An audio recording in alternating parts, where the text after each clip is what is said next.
वही 90s का दौर हो, हम इन पे गोली चलवा देंगे, डर जाएंगे, लोग घर बैठ जाएंगे, ये धरना नाकाम हो जाएगा। उनको मैं बताना चाहता हूँ कि ये खान इरा है, ये 20s का दौर चल रहा है। इस वक्त में ये लोग नहीं डरने वाले। इस वक्त लोगों में आपकी जो पहले इज्जत थी लोगों में, ये समझे कि लोगों के दिल में हमारे लिए डर खौफ है, हम लोगों को डराएंगे वो डर जाएंगे, नहीं, लोग आपकी इज्जत करते थे।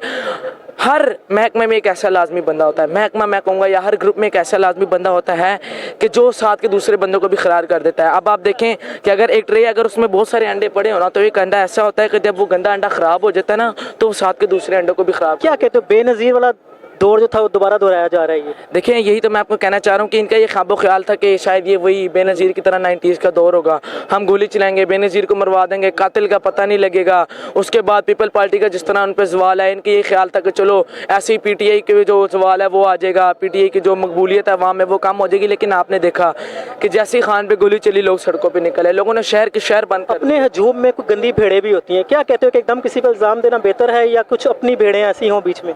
देखें, अभी जैसे मैंने आपको बताया तो है कि फैसल वावड़ा जिनको पीछे से शाबाशी दी गई, उनको डराया गया। फैसल वावड़ा का भी ये खामो ख्याल था कि चलो ठीक है, ये मेरे बड़े हैं बुजुर्ग, जिनको वो कहते हैं कि वो मुझ पे हाथ फेरेंगे और फिर मेरी इज्जत बन जाएगी, फिर कुछ भी नहीं होगा, मैं घर बैठ जाऊंगा। नहीं, आपने अवाम का रिस्पॉन्स चेक कर लिया है। अब देखें, एक तो पिछले दौर में जो हॉर्स ट्रेडिंग हुई, जो लोग लोटे बने, उन पे अवाम ने कैसा अपना रिएक्शन दिया। खान साहब का भी अगर बयान अभी आ जाए थोड़ी देर तक या सुबह तक के जी के बिल्कुल नज़र का मुजाहरा किया जाए तो फिर क्या करेंगे? देखें, खान साहब ने पहले ही कहा था कि हम एक पुरअमन जो है वो एक धरना करने वाले हैं। खान साहब को गोली लगी, उसके बावजूद कुछ लोग होते हैं वो बहाने बनाते हैं कि जी हमारी प्लेटलेट्स ख़राब हो गए, हमारे गुर्दे ख़राब हो गए, शराब ये पीते हैं, नशा ये करते हैं, हर किस्म का नशे का कारोबार ये करते हैं, और इल्ज़ाम इमरान खान पे लगाते हैं कि जी इमरान खान ये सब काम करता है और प्लेटलेट्स वगैरह इनकी ख़राब होती है। इमरान खान, उनको गोली लगी, इसके बावजूद वो 70-72 साल का एक बूढ़ा बाबा वो नीचे आया, बूढ़ा बाबा तो नहीं, खैर बूढ़ा जवान जो है वो नीचे आया, उसने हाथ वेव किया, उसने अपनी आवाम को कहा कि आपने अपने हौसले पस्त नहीं करने।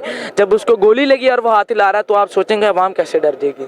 बहुत शुक्रिया आपका नन्हे मुजाहिद, अल्लाह ताला आपके लीडर को और इस पाकिस्तान को एक अच्छा लीडर दे दे जो इस पाकिस्तान को संभाल सके। बहुत शुक्रिया। देखें, शुक्रिया आपका भी, आपने इंटरव्यू भी लिया। देखें, कायदे आज़म के बाद इस कौम को वाहिद इमरान खान लीडर मिला है।